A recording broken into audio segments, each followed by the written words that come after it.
Hi all. Baby care రొటీన్‌లో ఈరోజు మా కియాన్షులకైతే మేము సెకండ్ డోస్ వ్యాక్సిన్ వేపిస్తున్నాము.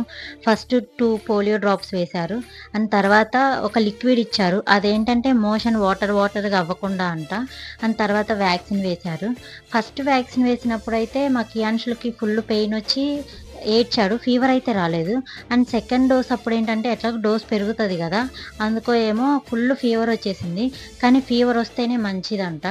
వాళ్ళ దగ్గర తెచ్చిన పారాసిటమాల్ ఉంటే పోస్తే తగ్గలేదు. అందుకని జెప్పేసి నేను హాస్పిటల్‌లో తెచ్చింది 6 అవర్స్‌కోసారి పోస్తే 2 డేస్‌లో రికవర్ అయిపోయాడు.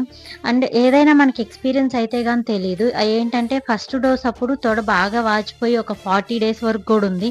మేము చాలా కంగారు పడిపోయాం. మాకెవరు చెప్పలేదు గూడా ఇలా వస్తదని. ఏమన్నా అవుతదేమో అని జెప్పేసి. ఇప్పటికైతే తగ్గిపోయింది. అలానే నేను ఒక ట్యూబ్ తెప్పిచ్చాను. ఆ ట్యూబ్ చాలా బాగా వర్క్ అయింది. అది నేను ఈ వీడియో లాస్ట్‌లో పెడతాను. చూడండి. Thank you.